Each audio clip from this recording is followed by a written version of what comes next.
Smart today! Smart today! Smart today!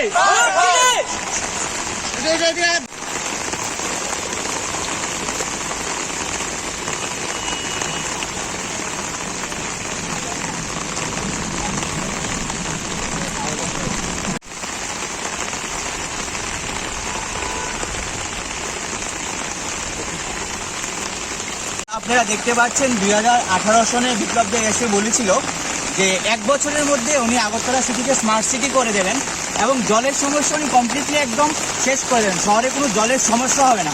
কিন্তু আমরা এই বছরই কিছুদিনের মধ্যে বারবার অনেকবার দেখতে পেয়েছি যে বারবার শহরের মধ্যে জল জমে যাচ্ছে, একটু বৃষ্টি হলে জল জমে যাচ্ছে। আজকে আপনারা দেখুন এখানে শহরের পুরো ব্যবসায়ীদের ক্ষতি করে, ব্যবসায়ী বন্ধ করে, যে বিপ্লব দেব বলেছিল মানুষের উন্নয়ন করবে, বিজনেস ওদের বন্ধ করে মানুষের ক্ষতি করে। সাধারণ রিক্সা চালক, চাওয়ালা, চপের দোকান, ফেরিওয়ালা যারাই আছে সবাই ব্যবসা বন্ধ হয়ে গেছে, কারণ ওরা বিপ্লব দেবকে বিশ্বাস করেছিল যে ওরা এই স্মার্ট সিটির জলের যে সমস্যাটা রয়েছে আমাদের, ওনার কথা যে স্মার্ট সিটি এই জলের সমস্যাটা আমি শেষ করে দেবেন।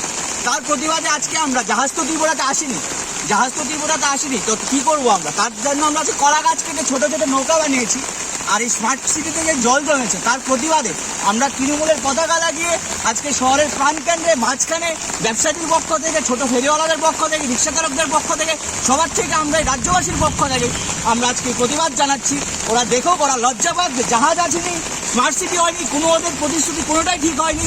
তার জন্য আজকে এই প্রতিবাদ যেন চোখে দেখে লজ্জা পায়, টিভিতে আজকে যেন দেখে লজ্জা পায় কীভাবে বিরোধী দলদেরকে লজ্জা দিচ্ছে।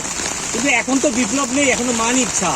ওরা হীরা যুগে তো কিছু করতে পারেনি, তা আমাদের মনে হচ্ছে মানিক যুগে কিছু করতে পারে না। যেহেতু বিপ্লব দেব বলেছিল উনি কোটি কোটি টাকা লাগিয়ে আমাদের শহরটাকে স্মার্ট সিটি বানাবে, লন্ডনের মধ্যে একটা শহর বানাবে, তার জন্য আমরা ওনাকে বলছি। বিপ্লব মানিক শাহ কিছুদিন হয়েছে এসছে, উনি এসে বলেনি ওনার মতো আবল তাবল যে আমরা এসেই স্মার্ট সিটি বানিয়ে দেবো, জল পাঠিয়ে দেবো, জল হবে না শহরে, মানে কোনো কথা প্ল্যান ছাড়া একটা কথা বলিনি। মানিক শাহ কোনো এইসব কথা করেনি, তার জন্য আমরা ওনাকে বলছি না। যে বলে গেছিল 1 বছরে করবে, 1 বছরের পরে আরও 3 বছর নিয়েছে, তারপরে উনি কিছু করতে পারেন। আমরা ওনাকেই বলবো, আর কাউকে বলবো।